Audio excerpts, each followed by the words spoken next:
August 8వ తారీఖు వరలక్ష్మి వ్రతం శ్రావణ మాసం.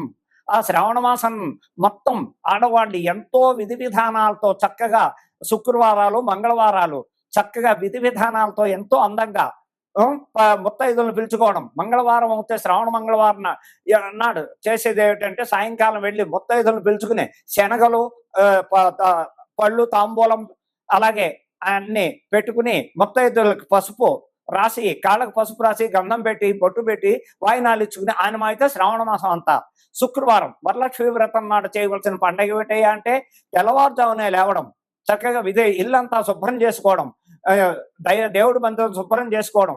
ఆ వేళ విధి విధానంగా ఇంట్లో చేయవలసిన పని ఏమిటయ్యా అంటే కలశ స్థాపన చేసుకోవాలి. ఉదయం కలశ స్థాపన చేసుకుని ఒక పీట వేసి, దేవుడి మందిరంలో పీట వేసి, ఆ పీట మీద పద్మం వేసి, ముగ్గుతో పద్మం వేసి, వరిపిండి కానీ ముగ్గు కానీ పద్మం వేసి, ఆ పద్మం మీద కలశం పెట్టుకుని ఆ కలశంలో ఇన్ని నీళ్లు, పసుపు నీళ్లు వేసి, ₹1 కాని వేసి, దాని మీద మామిడి కొమ్మలు పెట్టి, ఆ మామిడి కొమ్మల మీద కొబ్బరికాయ పెట్టి, ఆ కొబ్బరికాయ మీద పైన కలశం ఎర్రని గుడ్డ చుట్టి చక్కగా కలశం మీద పెట్టి ఓ పువ్వు, చామంతి పువ్వా, గులాబీ పువ్వా పెట్టి విధి విధానాలతో చక్కగా ముత్తైదులను పిలుచుకుని వరలక్ష్మి వ్రతం విధి విధానం ఏ విధంగా చేయాలి అంటే ఆ అమ్మవారి నామాలు చదువుకోవడం. పసుపు గణపతి, హరిద్రా గణపతిని ఫస్ట్. హరిద్రా గణపతి అంటే పసుపుతో చేసే గణపతిని హరిద్రా గణపతి అంటారు. ఆ గణపతిని తయారు చేసి ఆ బియ్యం మీద పెట్టి, ఆ బియ్యం చక్కగా ఆ ఫస్ట్ వినాయకుడు సంకల్పం చెప్పుకోవడం, వినాయకుడు నామాలు చదువుకోవడం, తరువాత వరలక్ష్మి వ్రతం నామాలు చదువుకోవడం. ఆ నామాల యొక్క వరలక్ష్మి వ్రత కథ చక్కగా సాంప్రదాయ ప్రకారంగా షోడశోపచారాలతో సహా చేసుకుంటూ పూజ అయిన వెంటనే హారతలు, నివేదనలు ఏమిటయ్యా అంటే అక్కడ బూర్లు, పులిహార, క్షీరాన్నం, రకరకాలు పిండి వంటలు ఏమైనా చేసుకోవడానికి ఆస్కారం ఉంది. ఎన్నో విధాలుగా వరలక్ష్మి వ్రతం సాంప్రదాయం ఏమిటయ్యా అంటే ఎన్నో విధి విధానాలకి రకరకాలుగా చేసేందుకు శ్రావణ మాసం అంతా పర్వదినం, ఎంతో పర్వదినం ఇది. ఈ పర్వదినం అంటే ఏమిటయ్యా అంటే ఎంతో చక్కగా ఎన్నో విధి విధానాలతో ఆడవాళ్ళంతా ఎన్నో రకాలుగా చేసుకుంటూ ముత్తైదులను పిలుచుకొని తాంబూలాలు చక్కగా తయారు చేసి శనగలు వాయినాలు, శనగలు ప్రతి పల్లెల్లోనూ పెట్టి స్తోమతను వాళ్ళు చీర జాకెట్ పెట్టచ్చు, లేని వాళ్ళు ఒక జాకెట్ పీసు, ఎర్ర జాకెట్ పీసు, పసుపు కుంకుమ, గాజులు ఇటువంటివన్నీ పెట్టి చక్కగా ముత్తైదులందరికీ కాళ్ళకి పసుపు రాసి, గంధం రాసి, బొట్టు పెట్టి వాళ్ళకి ఆ వాయనం ఇచ్చి వాళ్ళ చేత ఆశీర్వచనం తీసుకుని ఇలా చేయడం వల్ల ఎందుకయ్యా శ్రావణ మాసమే ఆడవాళ్ళు ఈ విధి విధానం అంతా ఆడవాళ్ళు దేశవ్యాప్తంగా ఎందుకు చేస్తారయ్యా అంటే దీనికి కారణం పార్వతీదేవి. ఈ పార్వతీదేవి అప్పుడు ఆ మహాతల్లి శ్రావణ శుక్రవారాలు, శ్రావణ మంగళవారాలు ఆ మహాతల్లి చేసి ఇప్పుడు ఈ కలియుగం వచ్చాక, ఈ తరం వచ్చాక అది కంటిన్యూ అవుతూ ఉంది. ఆ మహాతల్లి, ఆ పార్వతీదేవి ఉదయమే లేచి ఇల్లంతా శుభ్రం చేసుకుని ముత్తైదులు అందరినీ పిలిచి చక్కగా వరలక్ష్మి వ్రతం కథ విధి విధానాలు అందరికీ విన్నవించి తర్వాత ఇలాగే పాదాలకి పసుపు రాసి చక్కగా గంధం పెట్టి వాయినాలు, శనగల వాయినం ఇచ్చి ఆవిడ భోజనాలు కూడా పెట్టి ఎంతో మంది సత్కరించి ఆ ముత్తైదులు అందరి చేత ఆశీర్వదింది. అదే విధానంగా ఇప్పుడు చేయవలసిన కార్యక్రమం ఏమిటంటే హిందూ ధర్మం సాంప్రదాయ ప్రకారంగా ఈ శ్రావణ మాసం ఆడవాళ్ల పండగ విపరీతంగా చక్కగా చేసుకుంటారు. దీనివల్ల ముత్తైదువులుగా భర్తల కోసం, పిల్లల కోసం, ఇంట్లో ఆయురారోగ్యాల కోసం అనేక విధాలుగా ఆ అమ్మవారిని కొలుస్తూ ఆ లక్ష్మీదేవి, ఆ వరలక్ష్మీదేవి వ్రతం నాడు ఇంటి క్షేమం కోసం, ఇంట్లో ఆరోగ్యాల కోసం, పిల్లలు చదువుల కోసం, అన్నిటి కోసం ఈ వ్రత విధానం పాటించడం వల్ల భర్తకి, పిల్లలకి అనేక రకాలుగా బాగుంటుందని చెప్పడానికి ఆస్కారం ఉంది. ఈ శ్రావణ మాసం ఎంతో ఉత్తమైంది. అలాగే రేపు 16వ తారీఖు కృష్ణాష్టమి వస్తోంది. 16వ తారీఖు కృష్ణాష్టమి నాడు మధురలో ఎంతో వైభవంగా చేస్తారు కృష్ణాష్టమి. మధురలో చేసే కృష్ణాష్టమి లక్షల మంది ఎంతో మంది భక్తులు వచ్చి ఆ కృష్ణ పరమాత్మ వేడుకలు చూసి నాట్యాలు, కోలాటాలు రకరకాలుగా చేస్తూ ఆ పరమాత్మని సేవించుకుంటూ దర్శనాలు చేసుకుంటూ లక్షల మంది వస్తుంటారు. అలాగే ప్రతి చోట, ప్రతి స్టేట్లోనూ ఈ కృష్ణాష్టమి విధి విధానం ఎలాగయ్యా అంటే రాత్రి వేళ చేసే పండగ ఇది, పగల చేసే పండగ కాదు. రాత్రి ప్రతి చోట చక్కగా ఉట్టిలు కట్టడానికి చక్కడికి పైన కర్రలు కట్టి ఆ కర్రకి ఉట్టిలు వేలాడి తీసి చక్కగా పిచికారీలతో కానీ నీళ్ళ మగ్గుతో బకెట్లతో నీళ్లు పెట్టుకుని అక్కడ ఆ రాత్రి 7-8 నుంచి రాత్రి 10-11 దాకా చక్కగా ఈ కృష్ణాష్టమోత్సవ మహోత్సవం ఎంతో బాగా చేస్తారు. ఈ కృష్ణాష్టమి అంటేనే పర్వదినం చాలా గొప్పదని చెప్పడానికి ఆస్కారం ఉంది. ఆ వేళ రాత్రి ఆ కృష్ణ పరమాత్మకు ఉట్టి కొట్టడం, ఆయనకి వెన్న అంటే మహా ఇష్టం. ఆ వెన్న ముద్దలు నైవేద్యం పెట్టి అందరూ చక్కగా అందులో చక్కెర వెన్న వేసి ఆ ప్రసాదం స్వీకరించడం వల్ల కూడా ఇస్కాన్ టెంపుల్లో ఇవి అన్ని బెంగళూరు అనగా హైదరాబాద్ అనగా ఎక్కడ చూసిన ఇస్కాన్ టెంపుల్లో కలకల్లాడుతూ ఈ పండుగ ఎంతో ఆనందంగా ఉత్సాహంగా చేస్తారు. దాన్ని విధి విధానాలతో భక్తులందరూ లక్షలాది మంది ఆ దేవాలయాలకు వెళ్ళడం, చక్కగా కోలాటాలు చూడడం, చక్కగా సంబరాలు చూడడం, అనేక విధాలుగా కృష్ణాష్టమి అంటేనే ఎంతో పవిత్రమైన పండగ అని చెప్పడానికి ఆయన మహానుభావుడు. ఆయన్ని ఫస్ట్ అన్నిటికీ కారకుడు, లయకారకుడైన దేనికైనా దశావతారాల్లో ఎత్తిన ఏ అవతారం చూసినా ఆ పరమాత్మ చేసేది ఇంత అంతా కాదు. ఒక్క అవతారం కాదు ఆయనది, ఎన్నో అవతారాలు, దశావతారాలు ఎత్తుతాడు. ఒక్కొక్క యుగంలో ఒక్కొక్క రకంగా ఒక్కొక్క అవతారం ఎత్తి ఆయన ఏ పరిస్థితుల్లో ఎక్కడ ఏది వచ్చినా ఆయన సంహరించడానికి కూడా ఉగ్రనరసింహుడు అవుతాడు. అలాగే రకరకాల విధి విధానాలతో ఏ టైంలో ఎక్కడ ఆపద వచ్చినా ఆపదకు వెళ్ళి వాళ్ళు అనేక రకాల ఇబ్బందులను చూసి, అలాగే సుభద్రాదేవికి ఆయన రక్షాబంధం కట్టి ఎంతో చక్కగా చేస్తాడు.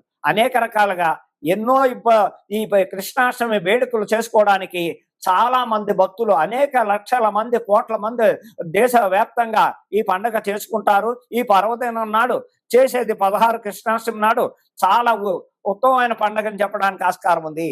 అలాగే 9వ తారీఖు రాఖీ పౌర్ణమి. ఈ 9వ తారీఖు రాఖీ పౌర్ణమి వస్తోంది కాబట్టి ఆ వేళ ఎవరయ్యా అంటే అది కూడా శ్రీకృష్ణ పరమాత్మ దగ్గర నుంచే వచ్చింది, పార్వతీదేవి దగ్గర నుంచి. ఇలాగా శ్రీకృష్ణ పరమాత్మ సుభద్రాదేవికి దగ్గరికి వెళ్ళి రాఖీ పౌర్ణమి కట్టించుకుని చక్కగా ఆ చెల్లెలకి తగిన చక్కగా పసుపు, కుంకుమ, చీర, జాకెట్టు, తాంబూలంలో అన్ని పళ్ళు కాయలు ఇచ్చి రక్షాబంధనం కట్టారు. రక్షాబంధనం అంటే దాని అర్థం ఏమిటాయి అంటే అన్నా చెల్లెళ్ళ బంధం, అక్కా తమ్ముళ్ళ బంధం. ఆ బంధం ఎలాంటిదంటే అపురూపమైన బంధం. ఈ ఇంత అంత అని కాదు అక్కడ చెప్పడానికి. ఆ బంధం ఏంటంటే చెల్లికి అన్నగారు అభయహస్తం, అక్క చెల్లి నేనున్నా, నాకు రక్షాబంధనం కట్టావు కాబట్టి నీకు ఇగో నాకు చేతనైంది కానుక నీకు ఇస్తున్నాను, ఇది తీసుకుని నాకు చక్కటి భోజనం పెట్టి నీకు నేను ఆశీర్వదిస్తున్నాను అని చెప్పే బంధం. రక్షాబంధనం అంటేనే ఎంతో పవిత్రత. అక్కడ అన్నా చెల్లెళ్ళే కట్టుకోవాలని లేదు, ఫ్రెండ్షిప్ లో కూడా చక్కగా ఒక అమ్మాయి వచ్చి అన్నగా భావించి చక్కగా రాఖీ కట్టించుకుని ఆయన తోచింది డబ్బుల రూపాయన అవ్వచ్చు, చక్కగా లేదా బట్టల రూపాయన అవ్వచ్చు, ఆ అమ్మాయికి కానుక ఇస్తారు. అలాగే ఆ అమ్మాయి కూడా అన్నకి స్వీటో ఏదో ఇచ్చి ఆ రక్షాబంధనం కట్టించుకుని ఆశీర్వాదం తీసుకుంటుంది. ఒక అన్నా చెల్లెళ్ళే కట్టుకోవాలని లేదు. ఎక్కడ ఆప్యాయత, అభిమానం, బంధుత్వ బాంధవ్యాలు పెరగాలంటే ఈ రక్షాబంధనం వల్ల ఎంతో ఉపయోగం ఉంది. ఎన్నో రకాల సాంప్రదాయాలు ఉన్నాయి. దానివల్ల ఆప్యాయత, బంధుత్వ బాంధవ్యాలు పెరగడం ఎంతో ఉపయోగపడుతుంది. రాఖీ పండుగ అంటేనే అంత పవిత్రత. ఇంకోటి జంధ్యాల పౌర్ణమి కూడా ఆ రోజే. బ్రాహ్మణులు అన్న వాళ్ళంతా వైష్ణవులు అనగా, వైశ్యాస అనగా, ఎవరైనా చారీలు అనగా ఆ వేళ యజ్ఞోపవీతం, నూతన యజ్ఞోపవీతం వేసుకుని చక్కగా సంకల్పం చెప్పి ఆ యజ్ఞోపేతం వేసుకుంటూ ఆ గాయత్రి మంత్రాన్ని 11 సార్లు స్మరించి పాత యజ్ఞోపేతం ఉండగా కొత్త యజ్ఞోపేతం వేసుకుని ఆ పాత యజ్ఞోపేతం పక్కన పెట్టి రాఖీ పౌర్ణమి అదే జంధ్యాల పౌర్ణమి అంటారు, దాన్నే రాఖీ పౌర్ణమి అంటారు, అన్నా చెల్లెళ్ళ బంధం అంటారు. అనేక రకాలుగా ఆ పౌర్ణమి నాడు ఎన్నో రకాల ఉపయోగాలు ఉంటాయని చెప్పడానికి ఆస్కారం ఉంది. ఇది శ్రావణ మాసంలో చేయవలసిన పండగలు, చక్కగా ఈ పండగలు. అలాగే ఇంకా ఈ 27వ తారీఖు వినాయక చవితి పండుగ కూడా వస్తోంది. ప్రప్రదంగా వినాయకుడు అంటేనే దేశవ్యాప్తంగా వినాయకుడు కొనవలన పండగ లేదు, శుభకార్యం లేదు. వినాయక మొట్టమొదటిసారిగా ఏ శుభకార్యం చేసినా ఏం చేసినా వినాయకుడిని ఆరాధించాకే, చక్కగా హరిద్రాగణపతిని ఆరాధించాకే. వినాయకుడు లేని పండగ కానీ, పెళ్లిళ్ళు కానీ, ఉపనయనాలు కానీ ఏ శుభకార్యం చేయడానికి ఆస్కారం లేదు. అలాగే వినాయకుడు మొట్టమొదటిగా కొలిచేది వినాయకుడు. అలాగే 27వ తారీఖు వినాయక చవితి పండుగ వస్తోంది ఈ నెల.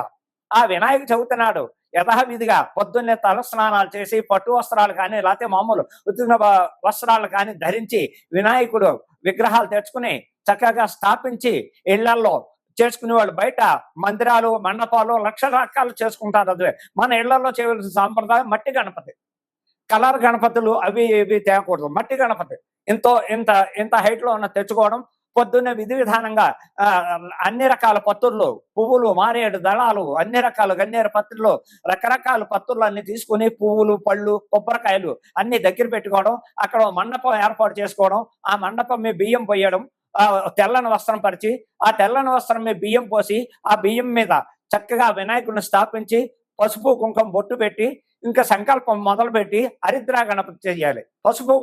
పసుపుతో చేసిన హరిద్రా గణపతి తామలపాకులో పెట్టి ఆ వినాయకుడి దగ్గర పెట్టి ముందు ఆచమనం చేసి సంకల్పం చెప్పుకుని వినాయకుడికి చక్కగా ఆ నామాలన్నీ చదువుకుని 108 నామాలు చదివి వినాయకుడి కథ చెప్పుకుని ఆ కథ చెప్పుకున్నాక అక్షతలు ఇంటిలో పాది వేసుకుని ఆయనకి నివేదన ఏమిటయ్యా అంటే గరికతో చేసి బెల్లం ముక్క అక్కడ పెట్టి అసలైన ప్రీతి అయింది ఉండ్రాళ్ళు. ఆ ఉండ్రాళ్ళు నివేదన ఉండ్రాళ్ళు చేసి చక్కగా ఇంటిలో పాది ప్రసాదం లాస్ట్ కథ విన్నాక అన్ని అయిపోయాక అక్షతలు వేసి ఈ ఇంట్లో అందరూ ఉండ్రాళ్ళు ప్రసాదం తీసుకోవడం. చక్కగా ఎవరైనా మన ఇంటికి బంధువులు వస్తే వాళ్ళకు కూడా ఇంటి పక్క వాళ్ళకి కానీ ఇంట్లో ఉన్న వాళ్ళకి కానీ ఆ ఉండ్రాళ్ళు నివేదన ఆ ప్రసాదం ఇవ్వడం వల్ల కూడా ఎంతో అవి ఏ విఘ్నాల్లో లేకుండా ఉంటాయి. అలాగే చంద్రుడిని చూడకూడదు. సాయంకాలం నీలాప నిందలు పడతారని సామెత ఉంది. ఆ నీలాప నిందలు పడకూడదంటే మనం వినాయక చవితి నాడు ఆ కథ విని ఆ కథ అక్షతలు నెత్తిమి వేసుకోవడం వల్ల ఏదైనా పొరపాటు జరిగినా ఏ విఘ్నం లేకుండా ఆ ఇంటికి అన్ని శుభాలు చేస్తాడని వినాయక చవితి పర్వదినం అనేక రకాలుగా ఏ రకంగా అన్ని రకాలుగా ఆ నామాలు చేసుకుని ఆయన కొలవడానికి వినాయక చవితి పర్వదినం ఆడ మగ సామెత లేదు. అందరూ చక్కగా తెల్లవారుజామున లేవడం, శుభ్రతగా తయారవడం, శుభ్రమైన బట్టలు కట్టుకోవడం, పిండి వంటలు నచ్చిన పిండి వంటలు చేసుకోవడం. ఫస్ట్ ఉండ్రాళ్ళు, గరిక, బెల్లం ఆయనకి ఇంపార్టెంట్. దాంతో ఆయనకి షోడశోపచారాలతో చక్కగా సాంప్రదాయంగా ఆ వినాయక చవితి ఇంటిల్లిపాది చేసుకుని సుఖ సంతోషాలతో ఉండాలని మరీ విన్నపిస్తున్నాను. నెక్స్ట్ రాశి వృశ్చిక రాశి. వృశ్చిక రాశి వారికి సంవత్సర ప్రకారంగా మార్చి 30 నుంచి 2026 మార్చి ఉగాది దాకా ఏ రకంగానూ బాగోలేదు. గ్రహ బాధలు, ఆర్థిక ఇబ్బందులు, అనారోగ్య బాధలు, ఎన్నో సమస్యలు, రకరకాల ఆరోగ్యపరంగా ఇబ్బందులు పడుతూ ఉంటారు. అలాగే వాళ్ళకి ఏ దశ అయ్యా బాగా అంటే ఇప్పుడు వాళ్ళకి నడిచి శుక్రమహాదశలో ఉన్న వాళ్ళు చాలా బాగుంటారు. చాలా అంటే చాలా బాగుంటారు. అలాగే ఇప్పుడు ఏజ్ని బట్టి ఇప్పుడు 50 దాటిన వాళ్ళందరికీ వృశ్చిక రాశి, ధనిష్ట నక్షత్రం వృశ్చిక రాశి కానీ, అనురాధ వృశ్చిక రాశి వాళ్ళకి కానీ అలాగే వీళ్ళు కొంచెం ఇబ్బందులు పడుతూ ఉంటారని చెప్పడానికి చాలా జ్యేష్ఠ నక్షత్రం వాళ్ళకి, అనురాధ నక్షత్రం వాళ్ళు జాగ్రత్తలు పాటించక తప్పదు. ఈ వచ్చే ఉగాది దాకా కొంచెం ఇబ్బందులు ఉన్నాయి. ఫైనాన్స్ ప్రాబ్లమ్స్, అనారోగ్య ఇబ్బందులు, కొంచెం సినిమా ఫీల్డ్ వాళ్ళు కానీ, మామూలుగా యూట్యూబ్ ఛానల్స్ వాళ్ళు కానీ, ఏ రంగంలో ఉన్న యాంకర్లు కానీ ఎవరైనా జాగ్రత్తలు పాటించండి. జాగ్రత్తలు పాటిస్తూ వాళ్ళు కూడా దైవారాధన ఎంతసేపు సుబ్రహ్మణ్యేశ్వరుడు చేయాలి. స్కందగిరి హైదరాబాద్లో అయితే స్కందగిరి ప్రతి మంగళవారం వెళ్ళి పచ్చిపాలు సర్పాలకు పోసి ఆ పాలు నోట్లో వేసుకోవడం వల్ల కూడా ఇబ్బంది ఉంది. అలాగే కుక్కి సుబ్రహ్మణ్యేశ్వరుడు దానికి, అలాగే పళని సుబ్రహ్మణ్యేశ్వరుడు ఎవరికి ఎక్కడ దగ్గరగా ఎక్కడ వీలుగా ఉంటే ఆ సుబ్రహ్మణ్యేశ్వర ఆలయాలకి ప్రతి మంగళవారం వెళ్ళి సుబ్రహ్మణ్యేశ్వర ఆరాధన చెయ్యండి. మీకు గ్రహ బాధలు కంట్రోల్లో ఉంటాయి. అలాగే చూపుడు వేలకి వెండితో చేసిన పగడం 4 క్యారెట్ పగడం పెట్టుకోవడం వల్ల కూడా అనురాధ నక్షత్రం వాళ్ళు మధ్యవేలకి నీలం, అలాగే జ్యేష్ఠ నక్షత్రం వృశ్చిక రాశి వాళ్ళు పచ్చ పగడం పెట్టుకోవడం, దీనివల్ల కొంత కంట్రోల్ అవుతూ ఉంటారు, బాగుంటారు. అందుకని వచ్చే ఉగాది దాకా సమస్యలు ఎదుర్కొంటారు, జాగ్రత్త పడమని మరీ చెప్తున్నా. ఇప్పుడు దేశకాల పరిస్థితులు ఎలాగా ఉన్నాయా అంటే దేశంలో అరాచకాలు ఎక్కువైపోయాయి. ప్రపంచవ్యాప్తంగా అరాచకాలు, యాక్సిడెంట్లు, ప్రతిదీ, నీటి గండాలు, యాత్రలకు వెళ్ళిన వాళ్ళు తిరిగి సగం మంది తిరిగి రాకపోవడం, ఎక్కడ చూసినా వరదలు, వర్షాలు విపరీతంగా ఉన్నాయి, సునామీలు ఉన్నాయి, నీటి గండాలు విపరీతంగా ఉన్నాయి. ఎందుకయ్యా అంటే రాహుకేతుల దోషం పడింది, షష్టగ్రహ కూటం ఎఫెక్ట్ బాగా ప్రపంచవ్యాప్తంగా. అలాగే ఆడవాళ్ళకి గండాలు ఎక్కువ ఉన్నాయి.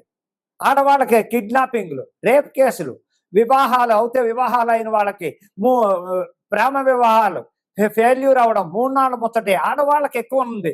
ఈ సంవత్సరం అంతా ఆడవాళ్ళు అతి జాగ్రత్తలు తీసుకోవాలి. కేసులు ప్రతి చోట ఆడవాళ్ళు జైలుకి పెడతారు. ఆడవాళ్ళు జాగ్రత్తలు పాటించడం అంటే దైవారాధన చేసుకోవాలి. ఎవరయ్యా అంటే దుర్గమ్మ వారిని పట్టుకోండి. దుర్గమ్మ వారికి ప్రతి మంగళవారం రాహుకాలంలో దీపాలు పెట్టడం, నిమ్మకాయ డిప్పల్లో చక్కగా అర్చనలు చేయించుకోవడం, ముత్తైదువులు ఉంటే ప్రతి మంగళవారం ఓ జాకెట్ పీసో, ముత్తైదు ఓపుకుంటే చీర జాకెట్ పెట్టడం, ఇలా చేసుకోవడం వల్ల కూడా దేశకాల పరిస్థితుల గురించి చెప్తున్నాను. ఇక రాజకీయ పరంగా చూస్తే రాజకీయ పరంగా చాలా అసహ్యంగా ఉంది. ప్రపంచవ్యాప్తంగా భారతదేశం అంతా ఆర్థిక ఇబ్బందుల్లో పడిపోతోంది. పడింది కూడా ఆర్థిక ఇబ్బందుల్లో. ప్రతి చోట ప్రతి స్టేట్ లోనూ రాజకీయంగా చూస్తే పరిపాలనా విధానం ఎక్కడా బాగోలేదు. పరిపాలన చేసే విధి విధానాలు ఏ మంత్రి ప్రజలను పట్టించుకోవట్లేదు. ఏ స్టేట్ లో చూడండి, ఎక్కడ చూడండి, ఈ రాజకీయ నాయకులు స్వార్థపరులు అయిపోయారు. వాళ్ళు డబ్బు పోగొట్టుకోవడమే, ప్రజా పరిపాలన చేయట్లేదు. ప్రజల దగ్గరికి వెళ్ళి వాళ్ళకి ఇవ్వవలసిన ఫండ్స్ ఇవ్వడం కానీ, వాళ్ళ మంచి చెట్లు కనుక్కోవడం కానీ, ఇళ్లంపటి వెళ్ళి ఎలా ఉంది, కాలనీకి వెళ్ళి ఎలా ఉన్నారు ప్రజలు, ఏ విధంగా ఉన్నారు, ఇల్లు కాలిపోతే ఇల్లు కాలిపోయిన వాళ్ళకి, ఇల్లు లేని వాళ్ళకి ఇల్లు, లేకపోతే ఏదో విధంగా వాళ్ళకి రకరకాల సహాయాలు చేయవలసిన ఫండ్స్ వచ్చినా కూడా వీళ్ళు ఆ ఫండ్స్ ని ప్రజలకు ఇవ్వకుండా వాళ్ళే మింగేస్తున్నారు. ఎక్కడ చూసినా ఏ రకంగా చూసినా రాష్ట్ర పరిస్థితి చూస్తే తెలుగు రాష్ట్రాల్లో అస్సలు బాగోలేదు. తెలుగు రాష్ట్రాల్లో ఆంధ్ర రాష్ట్రంలోనూ చండాలంగా ఉంది పరిపాలన, తెలంగాణలోనూ పరిపాలన బాగోలేదు. ఇకపోతే ఇక్కడ కొంతమంది ముఖ్యమంత్రులు మారడానికి అవకాశం ఉంది ఈ సంవత్సరంలో. కొంతమంది ముఖ్యమంత్రులు ఇళ్లకు వెళ్ళేది కనపడుతోంది కొన్ని చోట్ల, కొన్ని స్టేట్లలో. కొంతమంది ముఖ్యమంత్రులు, ఇద్దరు ముఖ్యమంత్రులు రీడింగ్ మంత్రులకి ప్రాణగండం ఉంది. వాళ్ళు జాగ్రత్తలు పాటించాలి.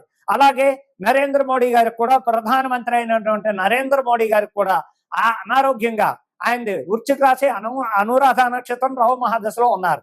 వారు తగిన అవుతే ఆయన దైవారాధన కాశీ విశ్వేశ్వరుడికి చాలా చక్కగా చేసుకుంటారు కాబట్టి గ్రహ బాధలు.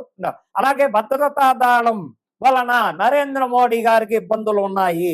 వారు అతి జాగ్రత్త పాటించాలి. అలాగే ఆంధ్రప్రదేశ్ ముఖ్యమంత్రి చంద్రబాబు నాయుడు గారికి అనారోగ్య రీత్యా ఇబ్బందులు ఉన్నాయి. వారికి కూడా ఈ సంవత్సరం ప్రాణంతో చెలగాటం, ఇబ్బందులు వస్తాయి. వారు కూడా జాగ్రత్తలు పాటించాలి. అందుకని ముఖ్యమంత్రులకి సగం మందికి ఇద్దరు ముగ్గురు, అలాగే సినిమా ప్రపంచం అంతా అట్రఫ్లాప్. సినిమా రంగంలో ఉన్న వాళ్ళకి అతి కష్టాలు. సినిమా పెద్ద పెద్ద ప్రొడ్యూసర్లు అప్పులు పాలవడం, ఆత్మహత్యలు చేసుకోవడం, హీరోయిన్స్ అతి కష్టాలు. ఇంక హీరోయిన్స్ ఉన్నారు, అతి కష్టాలు భరించాలి. వీళ్ళకు కూడా దినదినగండం 100 ఏళ్ల ఇష్యూ. సినిమా రంగం కూడా వచ్చే మార్చి వరకు అతి జాగ్రత్తలు పాటించండి. హీరోలకు ఇబ్బందులు ఉన్నాయి, హీరోయిన్లకు ఇబ్బందులు ఉన్నాయి. వారికి కూడా జైలుకి వెళ్ళాడు. ఈ డ్రగ్స్ విషయంలో కానీ, వీటిల్లో కానీ, ఎందులో అయినా కొంచెం ఇబ్బందులు వస్తూ జైలుకి వెళ్ళడం, జైలు పాలవడం జరుగుతూ ఉంటుంది. అలాగే రాజకీయ నాయకులు కూడా చాలా మంది మంత్రులు జైలుకి వెళ్ళడం ఇలాంటివి జరుగుతూ ఉంటాయి. అతి జాగ్రత్తలు పాటిస్తూ దైవారాధన చేసుకుంటూ ఉంటే కూడా దేశకాల పరిస్థితుల్లో చెప్పాలంటే మొట్టమొదటిసారిగా ఆడవాళ్ళందరూ జాగ్రత్త పాటించండి. కిడ్నాపింగ్లు ఉన్నాయి, రేప్ కేసులు ఉన్నాయి, ఇలాగే దొంగతనాల కేసులు ఉంటాయి, వీళ్ళ మీద మర్డర్ కేసులు ఉంటాయి. ఆడవాళ్ళు 80% జైలుకి వెళ్ళేది కాలం ఈ సంవత్సరం అంతా ఎక్కువగా కనపడుతుంది. కాబట్టి ఆడవాళ్ళంతా అర్థం చేసుకుని జాగ్రత్తలు పాటించండి. 3 రోజుల ముచ్చట్లోనే ప్రేమలో పడడం, వివాహాలు 3 ముచ్చట్లలోనే విడాకులు తీసేసుకోవడం, లేకపోతే ఒక ఆడదాన్ని ముగ్గురేసి పెళ్ళైన భర్త, ప్రియుడు, ఇంకొకడు, ఇలాగే పెళ్ళయ్యాక భర్తను చంపించేయడానికి, లేకపోతే ప్రియుడిని చంపించేయడానికి, ఇన్నేక రకాల ఆడవాళ్ళ అరాచకాలు ఎక్కువైపోతున్నాయి. అతి జాగ్రత్తలు పాటించండి అమ్మా.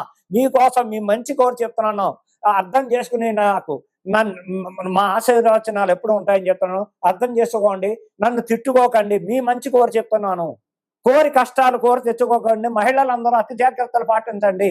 మాకు అక్క చెల్లెలతో సమానం, తల్లులతో సమానం అని విన్నవించుకుంటున్నా.